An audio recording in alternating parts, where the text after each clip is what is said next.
This conference will now be recorded.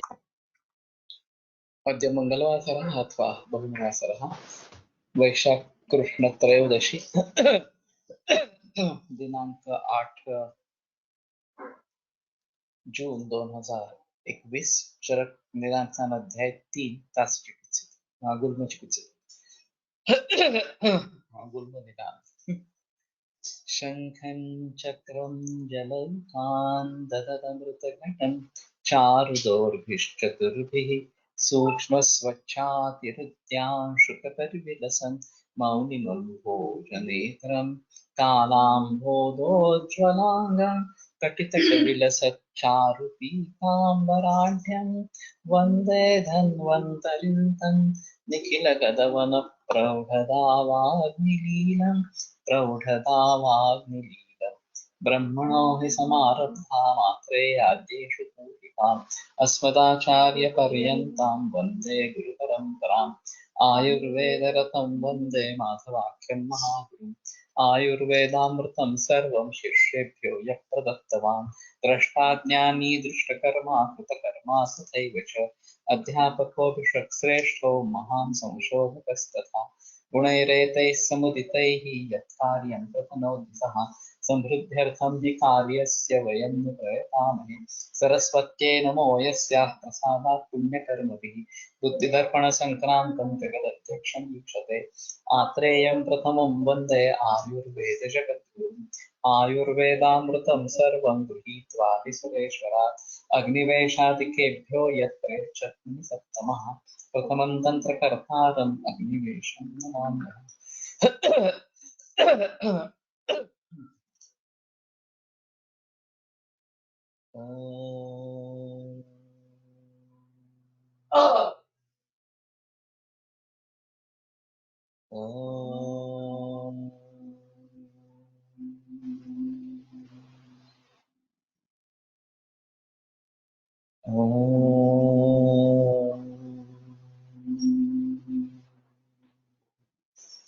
Om Shanti शांति शांति।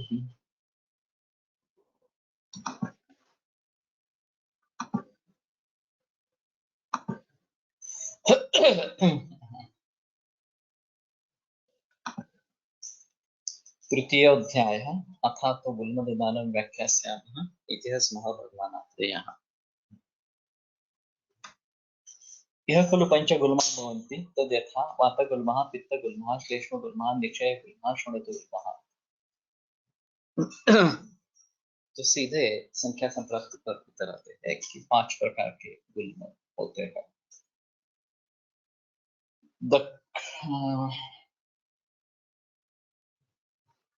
एवं वादिनं भगवन्तम् आत्रेयम् अग्निवेश उवाच कथं यः भगवन् पञ्चानां गुल्मानां विशेषम् अभिजानीमहे न हि अविशेषवित् रोगाणाम् औषधवित् अपि प्रशमनसमर्थो भवति।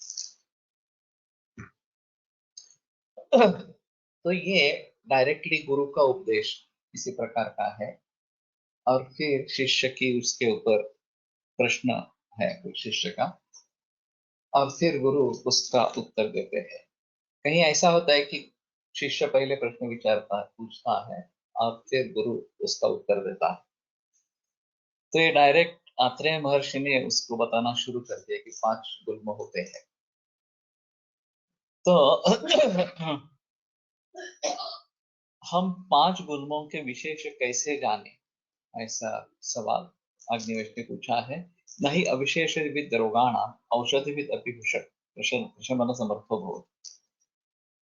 औषधविद अभिभिषक जो वैद्य औषध को जानने वाला है वो भी नहीं अविशेषविद रोगाणां, अगर वो रोगों के बारे में विशेष जानने वाला नहीं है तो रोगों का प्रशमन करने में वो समर्थ नहीं होगा।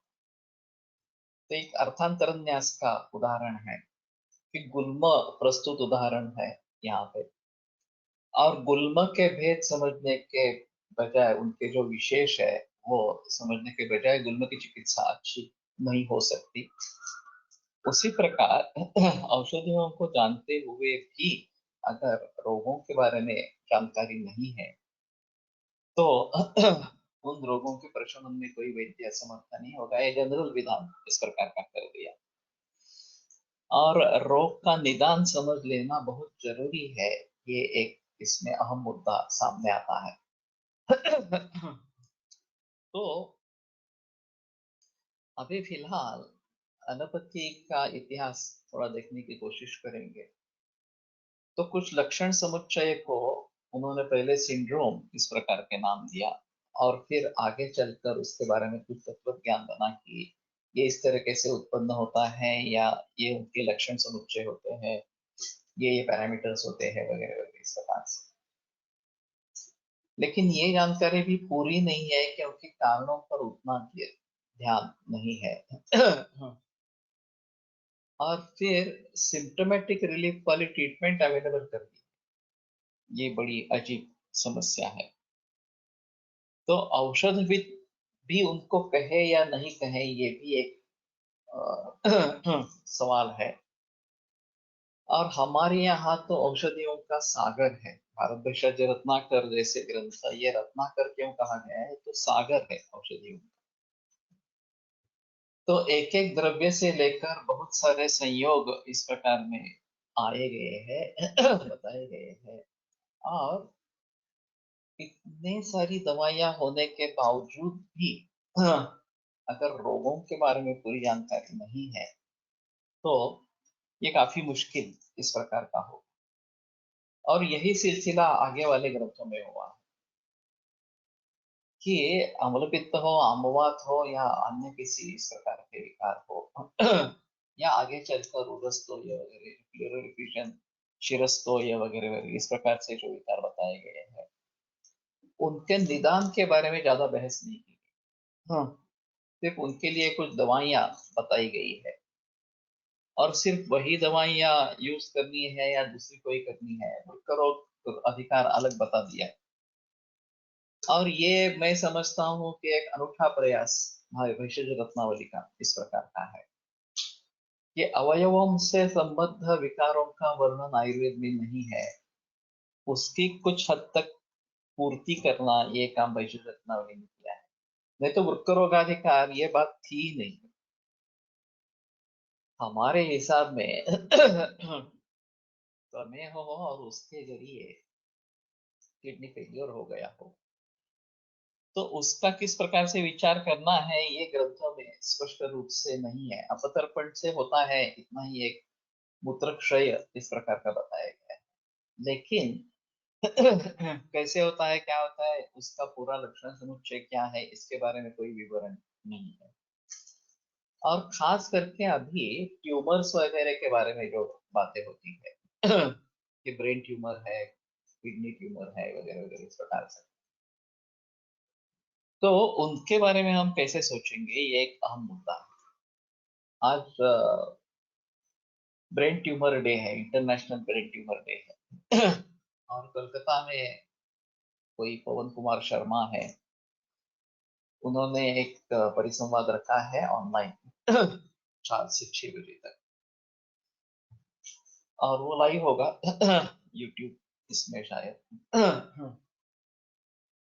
तो मुझे भी आमंत्रित किया है ब्रेन ट्यूमर्स के बारे में बोलने के लिए।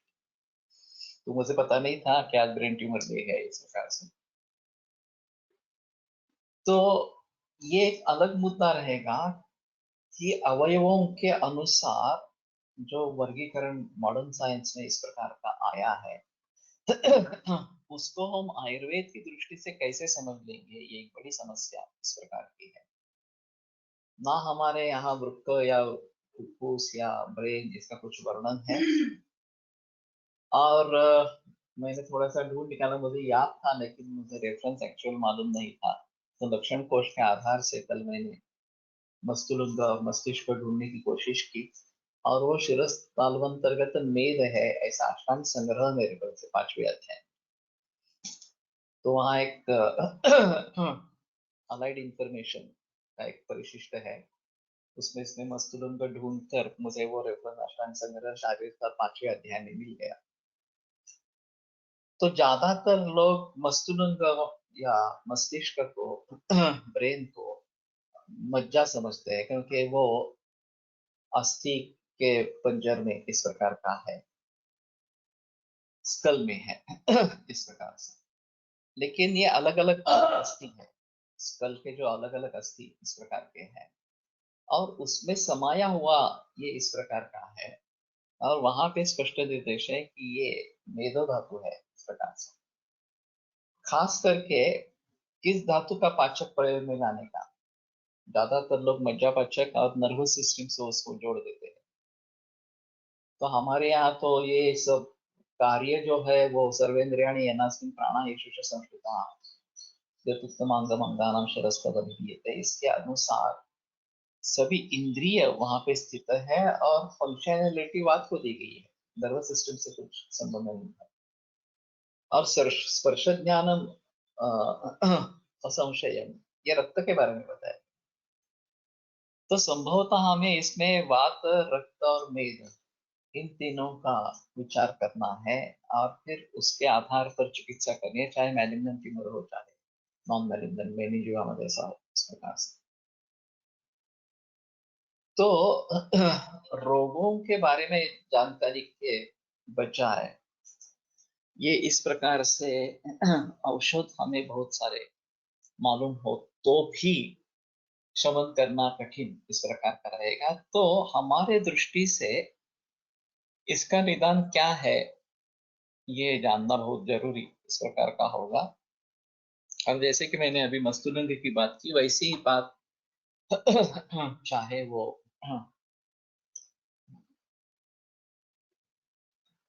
वृक्क हो, चाहे वो फुफ्फुस हो, चाहे वो आंत्र हो, वगैरह वगैरह, इस सभी में ये बात होती रहती है। तो मुवाच भगवान आत्रेयः समुत्थान पूर्व रूप लिंग वेदना उपशय विशेषेभ्यो विशेष ज्ञानम विज्ञानम गुणमानम भवति अन्येषांच रोगाणाम अग्निवेश। तो ये बात पहले ही बताई गई है जरूरत निदान में। तो समुत्थान कारण क्या है, पूर्व रूप लिंग या रूप वेदना उपचय विशेष, और उपचय विशेष, यहाँ संप्राप्ति का निर्देश नहीं। ये भी सोचने की बात है कि संप्राप्ति को महत्व नहीं दिया गया है इस प्रकार से। तो उपचय विशेष को ले लिया है, और पूर्व रूप लिंग और वेदना इस प्रकार के बात बताई गई है। विशेष विज्ञानम गुणमानम भव, तो इसके जरिए गुल्म का विशेष विधान विशेष विज्ञान होता है। अन्येषांच रोगाणाम अधिवेश, और बाकी रोगों का भी होता है। तो संप्राप्ति केवल रोग जन्म ऐसा कहने का एक मुद्दा है, और कई लोग उसको मानने वाले हैं। तो इसकी ये पुष्टि इसमें से होती है। तत्तु खलु गुल्मेषु उच्चमानम दिवोध। ये जो समुत्थान पूर्व रूप वगैरह जो है वो गुल्म के बारे में मैं बताता हूँ, वो तुम सुनो इस प्रकार से।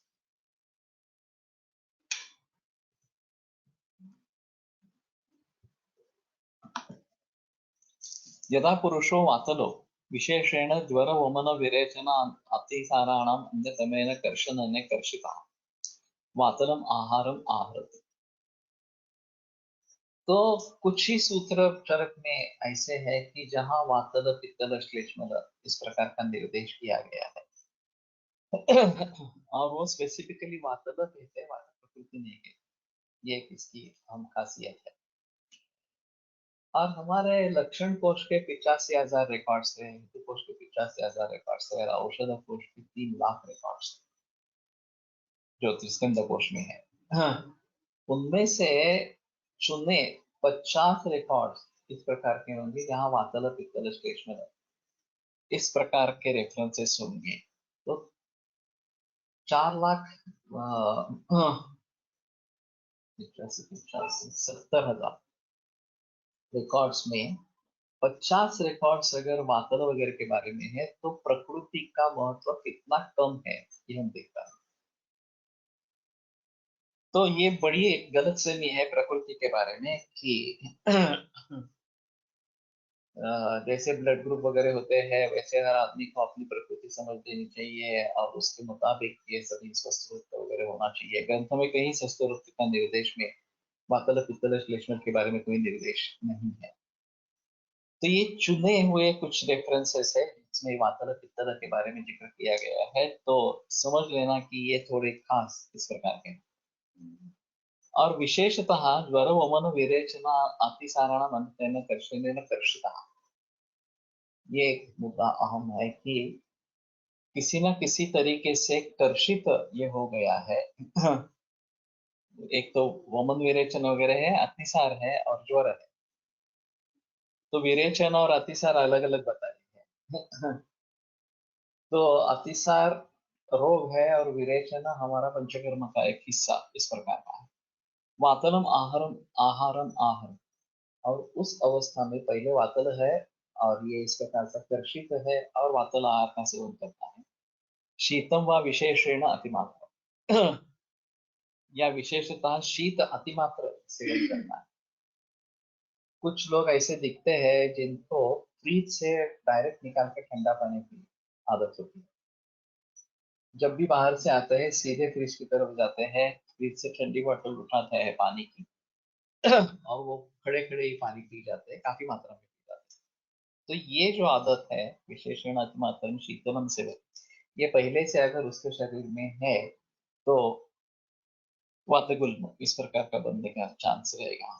अस्नेहन पूर्वे व वमन विरेचने, स्नेहन न लेते हुए डायरेक्ट वमन विरेचन इस प्रकार का देता है। अनुदीर्णाम व छर्दिम उदीरे, जो वेग उत्पन्न ही हुआ नहीं है छर्दी का, उस छर्दी के वेग को उत्पन्न करता है। तो ये अम्ल पित्त के काफी मरीजों में पाया जाता है कि सुबह उठकर इमीडिएटली पहले वमन करवाना, उसमें उल्लेश हो न हो और उल्लास हो न हो कोई संबंध नहीं है, सुबह वमन करवाना है इस प्रकार से। उदीर्णा वातमूत्र पुरीश वेगान निर्णय, उदीर्ण इस प्रकार के वातमूत्र पुरीश इनके वेग जो है उनको रोकना। तो वेगावरोध और ये वेग उदीर्ण ये आयुर्वेद की खास संकल्पना है। और फिर इसमें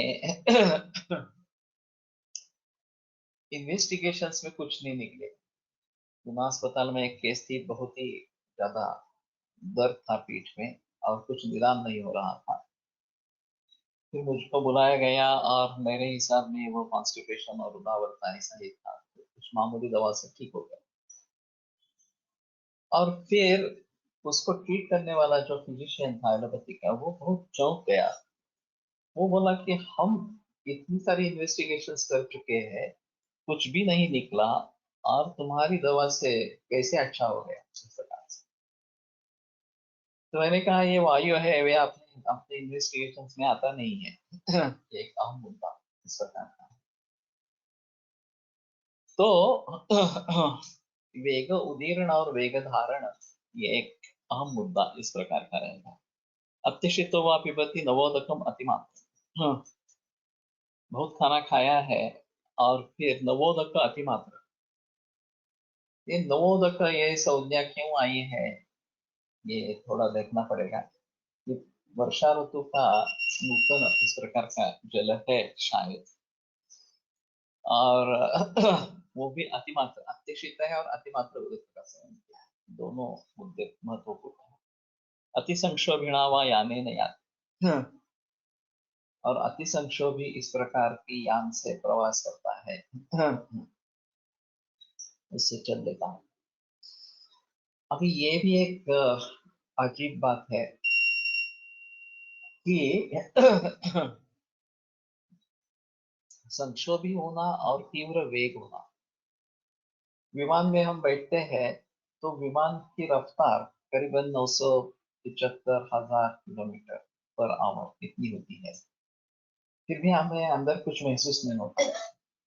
हम आराम से बैठे रहते हैं, घूमते फिरते हैं, ये सब जो क्रू है वो घूमता फिरता इस प्रकार का रहता है।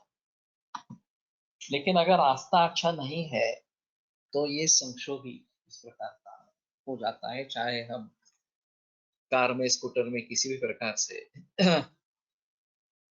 नवीन माठात ठेवलेले पाणी नवोदक सोच सकते हैं, लेकिन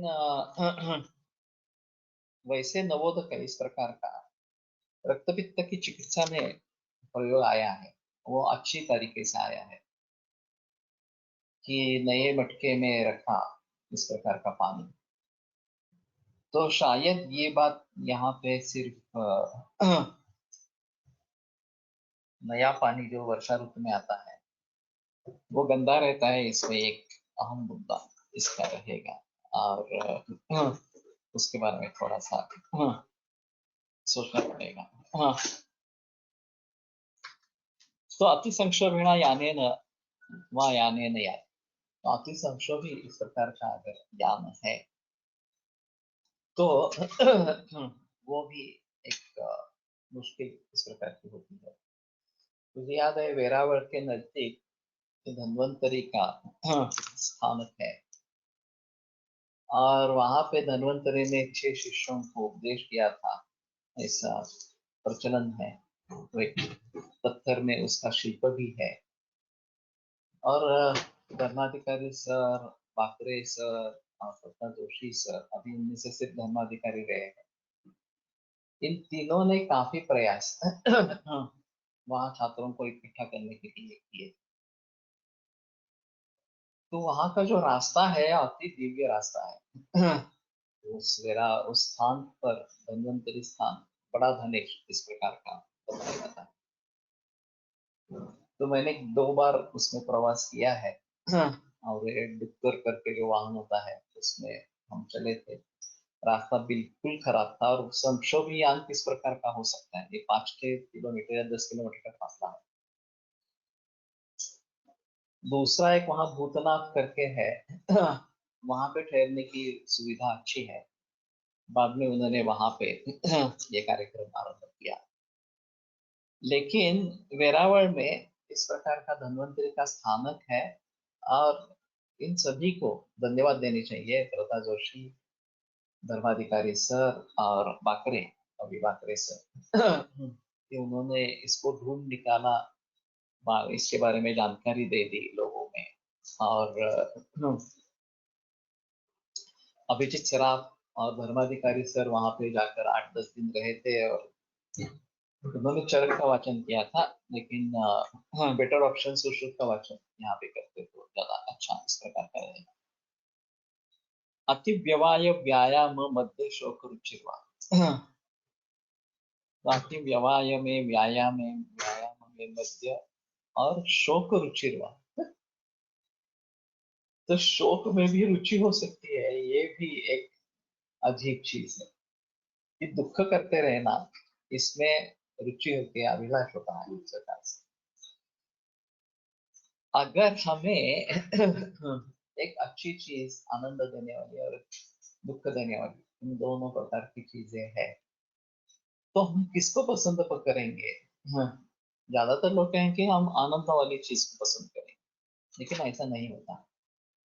कुछ लोगों को आनंद देने वाली चीज दिखती ही नहीं है, दुख देने वाली चीज सामने तुरंत दिख जाती है। अरे ये ऐसा क्यों किया है, यहाँ पे क्यों रख दिया, वगैरह वगैरह इस प्रकार से।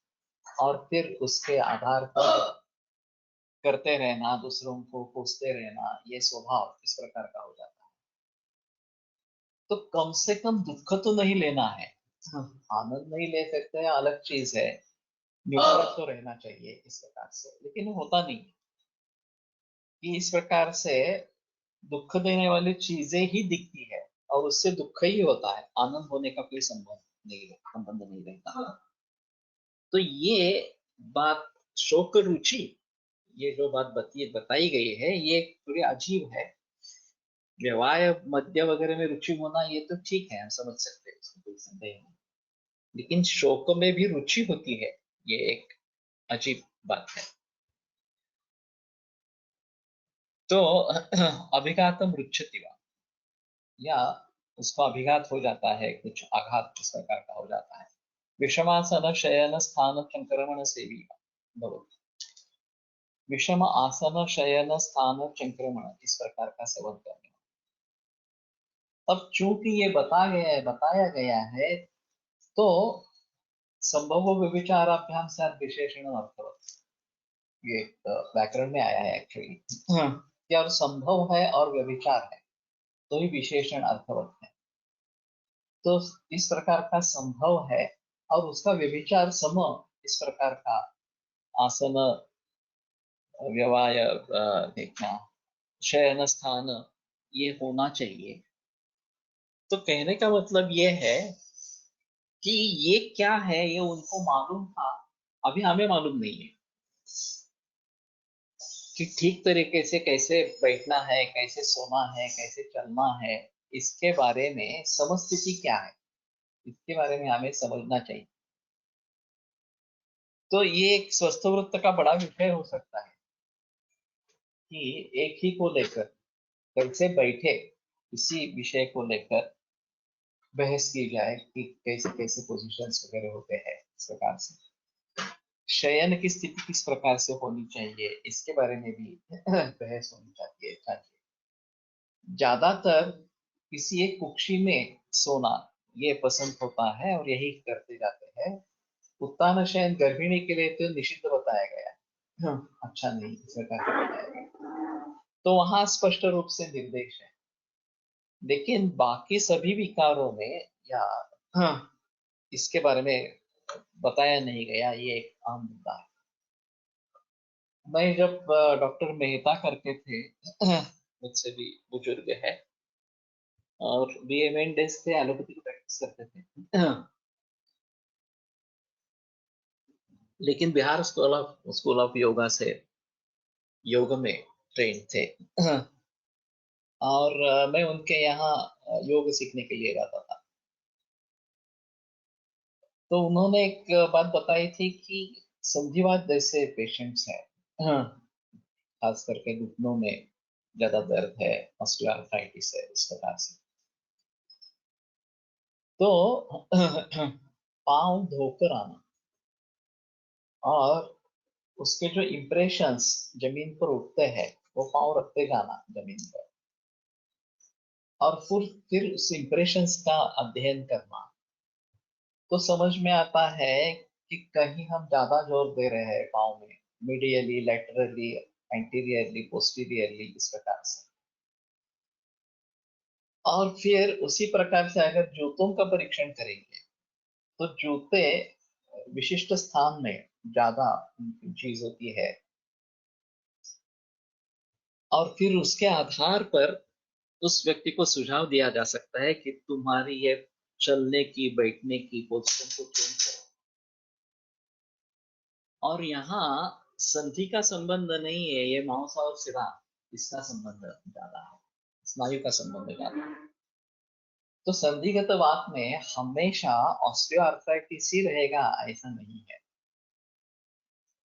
जो पिंडिका और उरु के स्नायु है, वो अगर ठीक तरीके से काम नहीं कर रहे हैं, पादतल के जो स्नायु है वो ठीक तरीके से काम नहीं कर रहे हैं, और कहीं ज्यादा जोर दिया जा रहा है, कहीं कम जोर दिया जा रहा है, ऐसी अगर स्थिति है, तो इस प्रकार के फुटप्रिंट्स के आधार पर संधिवात में सुझाव दे सकते हैं कि इस प्रकार से चलो, इस प्रकार से प्रेशर दे दो वगैरह इस प्रकार से।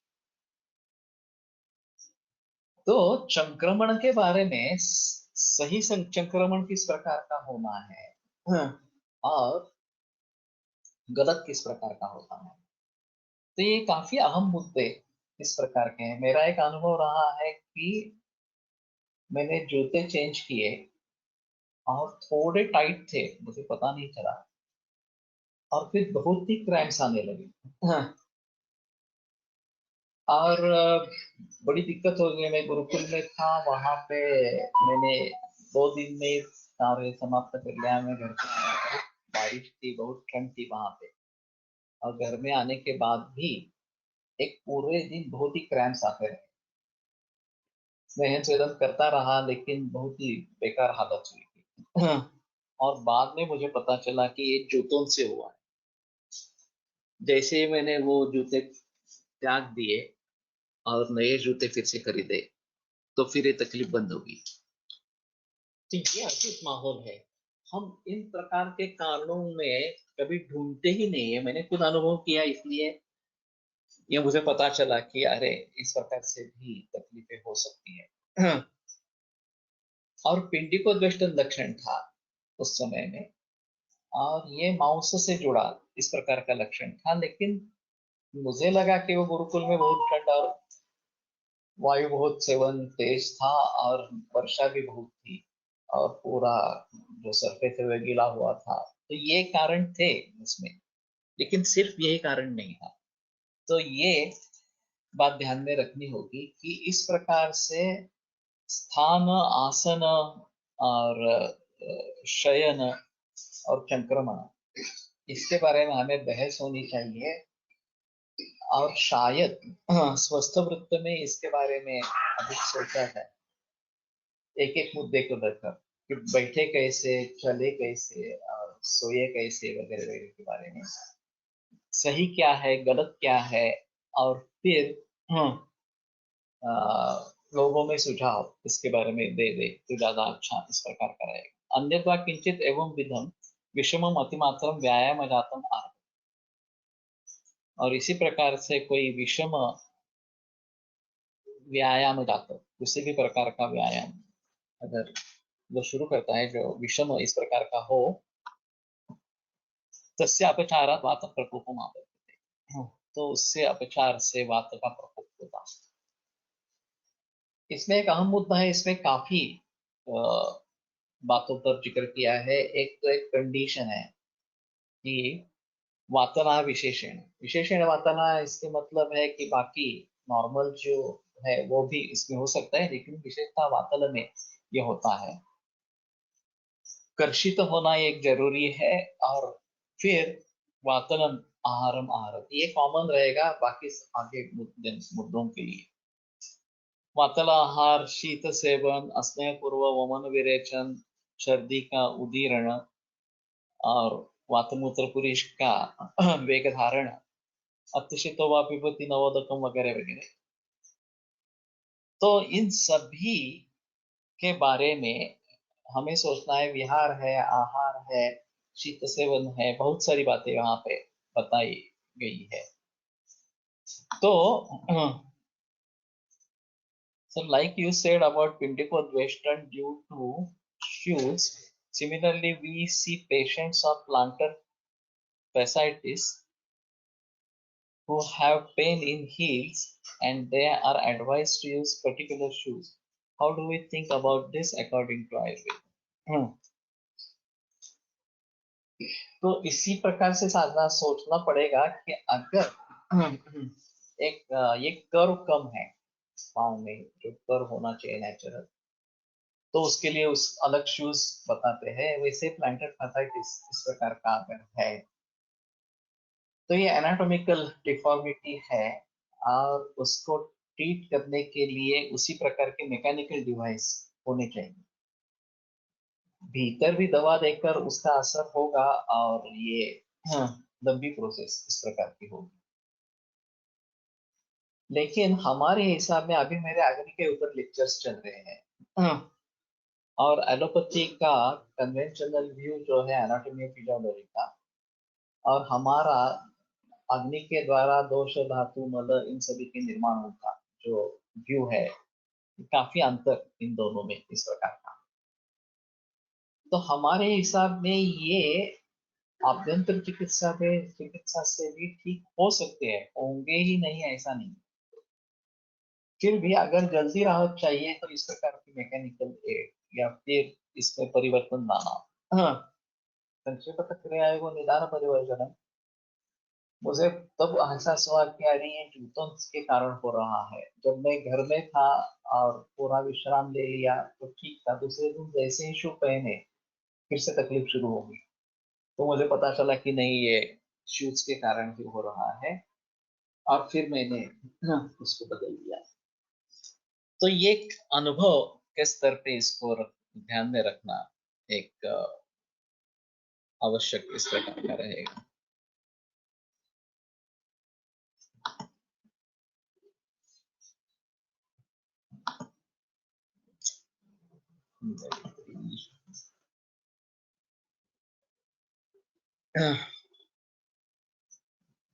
सप्रकुपितः वायुः महास्रोतोऽनुप्रविश्य रौक्षात् कठिनीभूतम् आप्लुत्य पिण्डितः अवस्थानं करोति पृथ्वी बस्तो पार्श्वयोर्नाभ्यां वा। तो वायु प्रकुपित होकर महास्रोतः अनुप्रविश्य, महास्रोत में प्रवेश करके रौक्षात् कठिनीभूतम आप्लुत्य, रौक्ष के कारण कठिनीभूत इस प्रकार का होकर पिंडितः अवस्थानं करोति, आप्लुत्य पिंडितः। तो लवन ये थोड़ा सा तैरना वगैरह इस प्रकार का है या डूबना इस प्रकार का है। तो यहाँ आप्लुत्य का मतलब क्या होगा ये थोड़ा सा देखना पड़ेगा। और पिंडितः अवस्थानं करोति, इकट्ठा होकर वहां पे ठहर जाता है। रुचि बस्तो पार्श्वयोर नाभ्याम, उसके पर्टिकुलर स्थान है हृदय में, बस्ती में, पार्श्व और नाभि इस प्रकार से। कई लोग कैंसर को गुल्म मानते हैं, हाँ, और फिर गुल्म चिकित्सा से उसमें फायदा होता है ऐसा उनका कहना है। लेकिन इसमें दो मुद्दे हैं। एक तो ये गुल्म विशिष्ट स्थान पर ही होने वाले हैं, सभी जगह पे नहीं होने वाले। गुल्म के संप्राप्ति के बारे में सोच सकते हैं, और इस प्रकार की संप्राप्ति अगर कहीं पे हो रही है, ये कारण हो रहे हैं, तो शायद गुल्म चिकित्सा से फायदा इस प्रकार का होगा। ये आम मुद्दा इसमें रहेगा। हमारे पास एक ब्लैडर कैंसर का केस था, मसल इन्वेजिव था, और एलोपैथी में बताया गया था कि ब्लैडर निकाल देना, ये सर्जरी आवश्यक है इस प्रकार से, नहीं तो वो पेरिटोनियम में फैलेगा और फिर मुश्किल होगी। वो पूछने के लिए आया कि अगर सर्जरी अवॉइड कर सकते हैं क्या। तो मैंने कहा कि मुझे कम से कम 3 महीने चाहिए अगर तुम इस मार्ग पर चलना चाहते हो तो। उसने हाँ कह दी। फिर हमने केवल दूध पे रखा, उत्तर बस्ती का प्रयोग किया उसमें, ब्लैडर में गिरती है, और ये वरुणादि काढ़ा उसमें थोड़ा शिलाजीत डाल के, हाँ, उत्तर बस्ती दी है, और अवपीड़क स्नेहपान करवाए। इन सभी चिकित्सा से वो 3 महीने के बाद फिर से सिस्टोस्कोपी हुई, तो लोकल रिकरेंस था, टीआरबीटी कर दी, और फिर चिकित्सा चलती रही। 1 बरस के बाद फिर से सिस्टोस्कोपी हुई, तो फिर लोकली रिकरेंस था। अब ये मसल इन्वेजिव नहीं रहा था 3 महीने के बाद। फिर और एक बार 1 बरस के बाद, हाँ, ये सिस्टोस्कोपी हुई, एक बार फिर से ये करना पड़ा, टीआरबीटी करना पड़ा। अग्निवर से लेक्चर्स ऐकायचं आहे, काय करावे मार्गदर्शन करा, वो लिंक शेयर करेंगे। और वो यूट्यूब लाइव भी है अभी, तो यूट्यूब में मिलेंगे।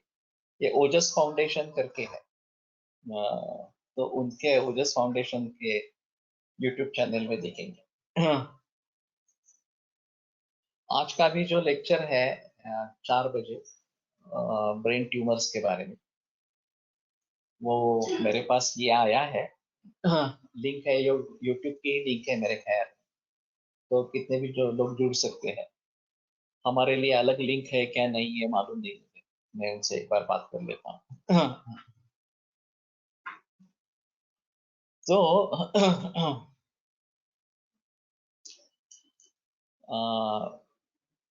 रोक्षात कठिनीभूतम आप्लुत्य पिंडितः अवस्थानं करोति। यहाँ एक पाठभेद है। आप्लुत्य इति व्याप्य कोष्ठमेव, तो कोष्ठ को व्याप्त करते।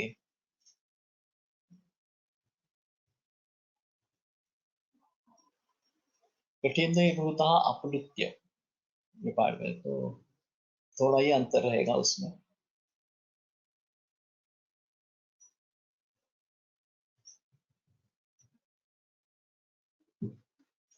वो ज्यादा बेहतर रहेगा। कठिनीभूतः आप्लुत्य, कि कठिनीभूत होकर अप्लुत्य इस प्रकार से। तो इसमें एक अहम मुद्दा है कि रौक्षात कठिनीभूतम, तो रौक्ष के कारण काठिन्य निर्माण होता। और वैसे पहली चिकित्सा गुल्म की स्नेहन इस प्रकार की है। तो इस संप्राप्ति को ध्यान में रखते हुए कि रौक्ष से संप्राप्ति शुरू होती है और वायु प्रधान है, तो स्नेहन अहम चिकित्सा हो महास्रोतसा येतो आणि कठीणीभूत होतो, मग हे हृदय बसते असे स्थान का सांगितले. साक्षात हृदयात बसतीत नसून केवळ महास्रोतसातच पण त्या त्या भागात असा अर्थ असेल का. हृदय जो है वो आमाशय द्वार कहा गया है. तो इस हिसाब से ये महास्रोतस में प्रवेश करता है तो हृदय के थ्रू प्रवेश करता है, ये भी एक बात हो सकती है. और बाकी जो स्थान बताए गए हैं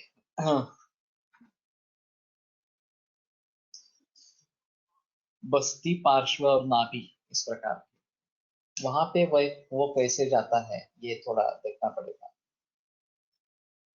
तो एक महास्रोत में प्रवेश होना ये शायद हम हृदय के लिए समर्थन उसका कर सकेंगे. और वहां से बस्ती, पार्श्व और नाभि यहाँ पे वो कैसे पहुंचता है वायु, ये थोड़ा देखना पड़ेगा.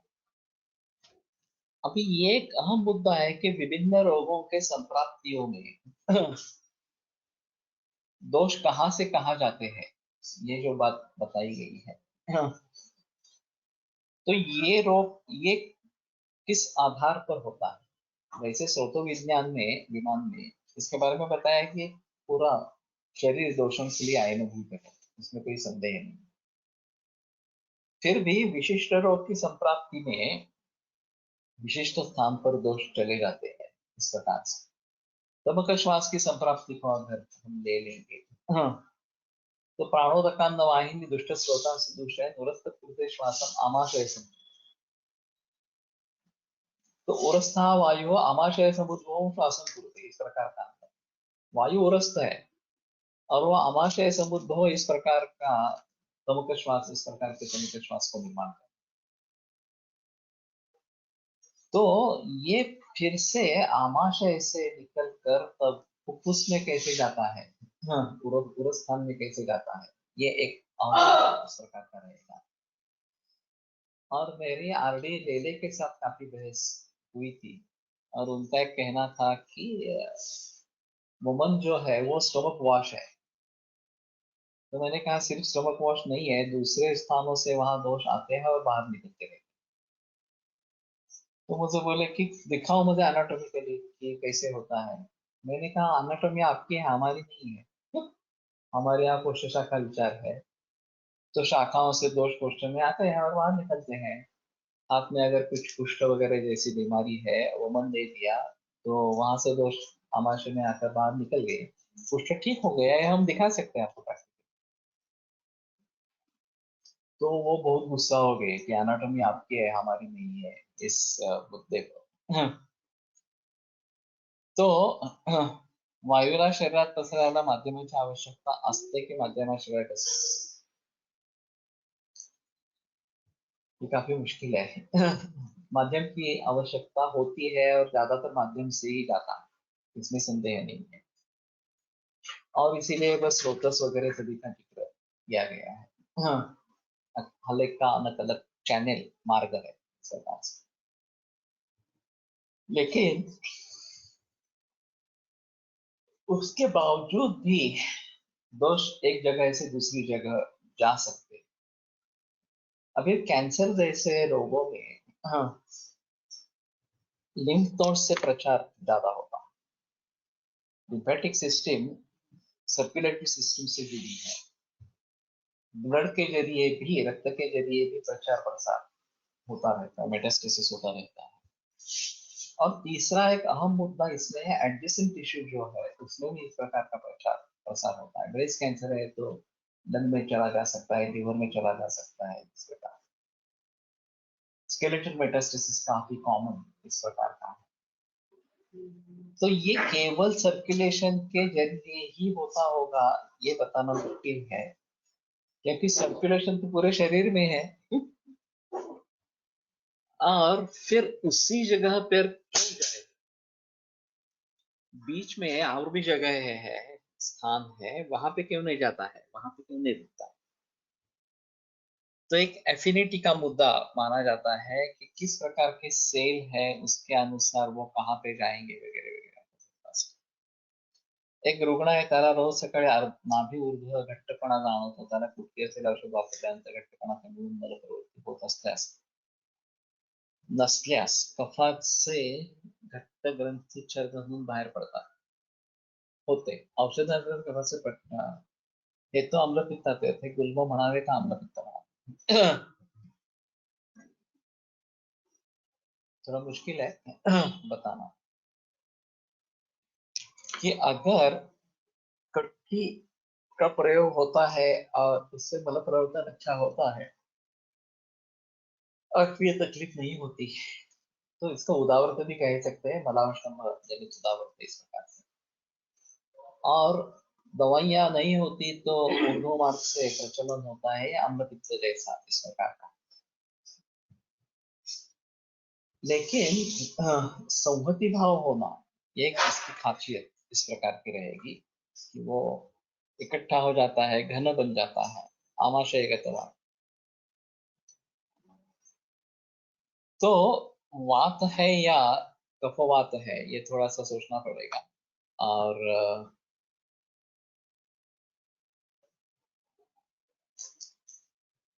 कवलम शारीरम अनुभूतम दोषासाठी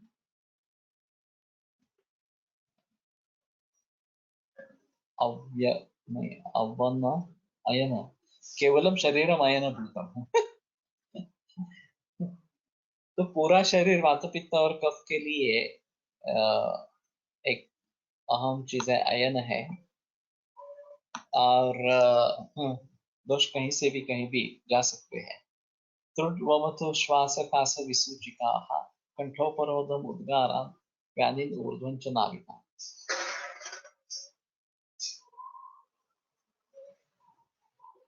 आमाशय पित्तवात के लक्षण. तो ठीक है, इसके बारे में थोड़ा सोचेंगे. और षड्धरण योग में कुटकी है मेरे ख्याल में, कुटकी और कुटक दोनों है षड्धरण. आहे. और एक श्री प्रसाद बावड़ेकर का एक लेख था, उड़ाव कुटकी कॉम्बिनेशन, षड्धरण योग को लेकर उसने किया था. और ये आमाशय कुड़ा और कुटकी कॉम्बिनेशन आमाशय के लिए अच्छा है, ऐसा उसका कहना था. चित्रक इंद्रिय पाठा कुटकी अतिशा अभया.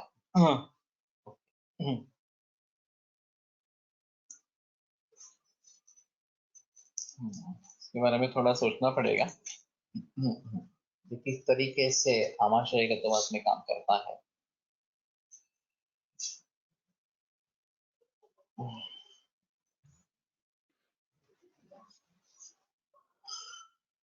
तो पाठा भी है.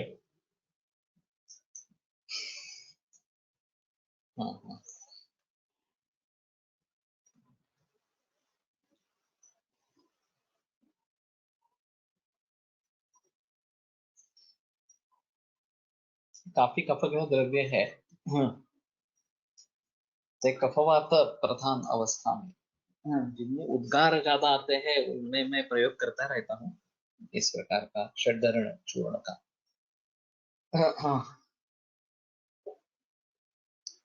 और वैसे आमाशय समुत्थ और पक्वाशय समुत्थ ये एक चर्चा क्लासिफिकेशन. तो जो भी आमाशय समुत्थ इस प्रकार के विकार होंगे उन सभी में षड्धरण शायद काम करेगा.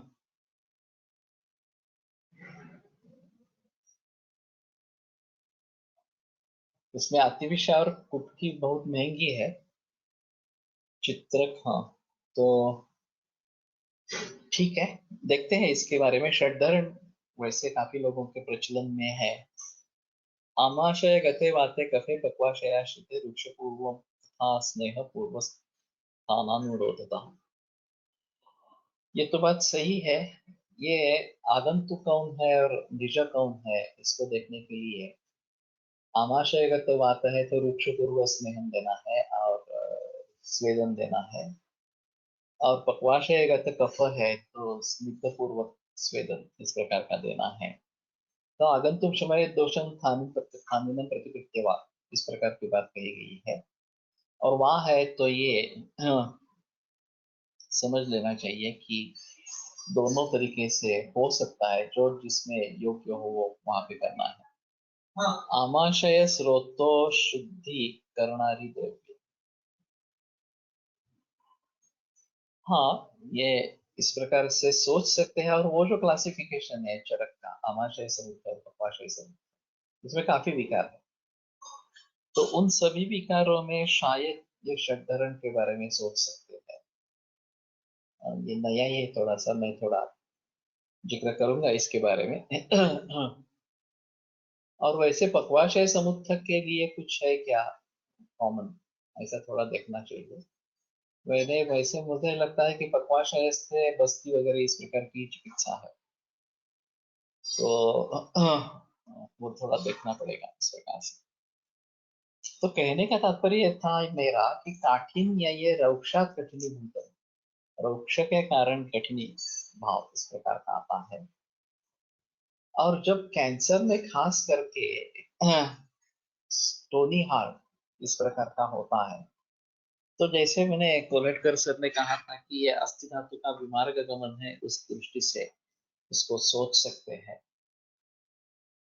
उसी प्रकार इस प्रकार से रौक्ष से काठिन्य निर्माण होना, ये एक बात हो सकती है। और खास करके रेडिएशन के बाद, रेडिएशन में उष्ण और रूक्ष ये दोनों चीजें हैं, और खरत्व भी आ जाता है क्योंकि जला देते हैं डिटर्जेंट। तो उसमें ये संप्राप्ति का बंध नहीं होता, बार बार ये संप्राप्ति होती है। तो शायद गुल्म चिकित्सा के बारे में थोड़ा सोचे और सिद्ध स्नेहों के बारे में, इसके बारे में सोचे, ये अच्छा रहेगा। वैसे हम महाकल्याण का, रक्त कल्याण का घृत वगैरह ये कर ही रहे हैं कैंसर के मरीज में, और मलावष्टम वगैरह चीजें हैं तो सुकुमार का घृत वगैरह का भी प्रयोग कर रहे हैं। अनाटॉमी मध्ये ॲबडॉमेनचे 9 रिजन आहेत, पण आपल्या दृष्टीने उदराचे 5 भाग, एपिगॅस्ट्रिक, रुट, अम्बिलिकस, नाभी, हायपोगॅस्ट्रिक, बस्ती, लॅटरल, पार्श्व, दय, गुल्मस्थानावरून म्हणू शकतो। हाँ सोच सकते हैं। ये काफी अलग इस प्रकार का विचार हो जाएगा। और ये सभी महास्रोतस के अंश है या नहीं है, ये एक अहम मुद्दा है। वो वायु महास्रोतस में प्रवेश करके हृदय के बारे में बताना आसान है, क्योंकि वो आमाशय द्वार कहा गया। बाकी सभी महास्रोतस से जुड़े हैं, नाभि हो, पार्श्व हो, और हृदय, ये बस्ती हो, इस प्रकार से ये काफी मुश्किल इस प्रकार का लगता है। लेकिन सोचेंगे, और जिन प्रकार के कारणों का वर्णन किया है उस कारणों के अनुसार इन स्थानों में पहुंचना, ये कैसा पॉसिबल होता है, ये थोड़ा देखना चाहिए। वायू कठिनीभूत होतो की वायू तेथे गोळा होतो तो अवयवाचा भाग कठिनीभूत होतो। तो कठिनीभूत अगर करते हैं तो वायु कठिनीभूत हो गया है, इस प्रकार का है। और अनुप्रविश्य रोक्षात कठिनीभूतम, जो भी जहाँ पे वहां उसका प्रवेश हुआ है उसको व्याप्त करता है। हाँ, ये थोड़ा सा अलग इस प्रकार का होगा।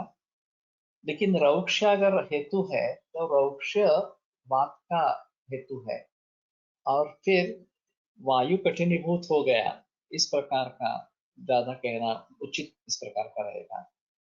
और वातगुल्म के मरीज मैंने देखे हैं। मला वाटतं अवयवाचा भाग कठिनीभूत होतो। वातगुल्म के जो मैंने मरीज देखे हैं वो स्पर्शोपलब्ध गुल्माख्यम, ये बात सही है, वहां स्पर्श में होता है इस प्रकार से। और सोनोग्राफी करवाई है, सोनोग्राफी में कुछ भी निकलता नहीं। तो ये मतलब वायु ही इस प्रकार का कठिनीभूत होकर स्पर्श में हो जाता है, ये बात वहां पे स्पष्ट इस प्रकार। अभी गर्भाशय में गुल्म होता है, रक्त गुल्म होता है, हाँ, वहां का रक्त ही इस प्रकार का कठिनीभूत होकर गुल्म सदृश होता है, बढ़ता रहता है, और गर्भ समलिंग दिखाता है वगैरह वगैरह। वहां पे हम निश्चित रूप से बताते हैं कि ये अवयव जो है वहां का इन्वॉल्व, वो इस प्रकार का हो। और वैसे हृदय, नाभि और बस्ती, तो नाभि में इस प्रकार के गुल्म निर्माण हुए हैं। और अभी बात की बात चल रही है, वातुगुल्म की बात चल रही है, तो ऐसा देखा तो नहीं गया है इस प्रकार से। तो मालूम नहीं, इस प्रकार के हृदय, नाभि और पार्श्व, इसमें ये गुल्म निर्माण होते हैं। और संस्कृत के अनुसार रक्षात कठिनीभूतः अपलुत्य, इस प्रकार का, और कठिनीभूतम अपलुत्य, इसमें अंतर। वायु कठिनीभूत हो गया है या जो स्थान है वो कठिनीभूत हो गया है, इसके बारे में थोड़ा संदेह रहेगा, दो अलग अलग इस प्रकार से रहेंगे। तो उसको, उसके बारे में, व्हाट डज वायु कठिनीभूत हो तो मीन, डज वायु become more dense in that place, ऐसा ही थोड़ा सा रहेगा, घन इस प्रकार का बन जाएगा। वैसे कोई घन पदार्थ ज्यादा घन हो जाए तो वो आसानी से समझ सकते, लेकिन इस प्रकार का वायु घनीभूत हो जाना, ये काफी मुश्किल इस प्रकार का है, समझने के लिए काफी डिफिकल्ट है। विशेषतस्तु कोष्ठस्थे वातैः कारं पिबेन्दनः पाचने दीपने युक्तैः अम्लैर्वा पाचयेन्दनः, असे चरकात आहे। येथे कोष्ठ म्हणजे विशेषतः पक्वाशय असे घेतले आहे, कारण इतर आमाशयार्थ हृदयस्थ असे वेगळे दिले आहे। हा, तो स्थानान्यामाग्निपक्वानां उदरस्य रुधिरस्य च रुधिरनिकटफुफ्फुसश्च कोष्ठ इत्यादि दिए थे। तो इस सूत्र के आधार पर नाभि को, बस्ती को कोष्ठ कह सकते हैं। नाभि का इसमें डायरेक्ट संबंध नहीं है, तो अग्नि का स्थान ऐसा समझकर वहां पे दे सकते हैं। पार्श्व फिर भी छूट जाता है, तो पार्श्व के बारे में कैसे सोचेंगे, तो ये काफी थोड़ा सा मुश्किल इस प्रकार का रहेगा, इसके बारे में बहस करना। तो हर सूत्र का किस तरीके से अर्थ करना है और पाठभेद क्या है, इन सभी के बारे में सोचकर फिर प्रैक्टिकल एक्सपीरियंस हमारा क्या है, ये भी देखना। तो इसके जरिए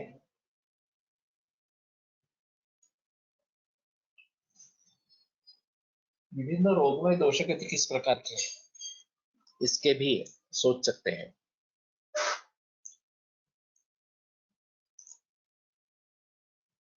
Fibrosis means thickening or scarring of the tissue. In this case, the normally thin lacy wall of the air sacs in the lungs are no longer thin and lacy but get thick, stiff and scarred, which is also known as fibrotic.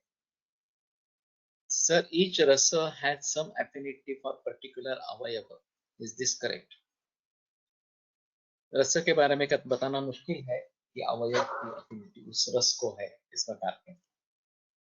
आपण पाहिलेल्या वातगुल्माचा रुग्ण कसा होता, clinical presentation काय, पेट में दर्द था और ये गोला फील होता था, पक्वाशय विरेकम हाँ, विरेचन चिकित्सा है तो बस्ती नहीं है, ये भी अजीब है थोड़ा सा। तो ठीक है, कल बहस करेंगे इसके बारे में। और दूसरी चीज, कल तो व्याख्यान होगा, कल दोपहर अमावस्या लगने वाली है और परसों रहेगी।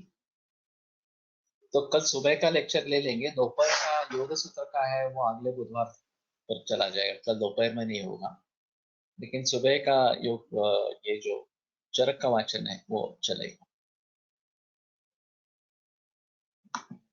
आयुर्वेद प्रकांडो निगदितैः शल्यतंत्र प्रधानः शिष्येभ्यः शाश्वतोऽयं निखिलजनकृपा व्याप्तचित्तेन येन आयुर्वेदस्य वाचन् पुनरपि भुवने ताञ्च सुष्ठु प्रतिष्ठां श्रेष्ठं धन्वन्तरिन्दं प्रणमति च सदा वैद्यवर्गो हि नूनम् वैद्यवर्गो हि नूनम्।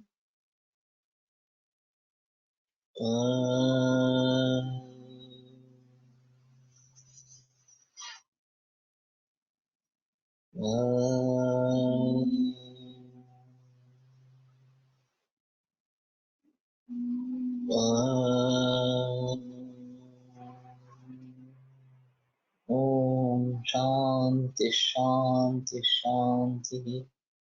विरम्यते व्याख्यानव्यापारात्। श्वः पुनरपि मिलिष्यामः।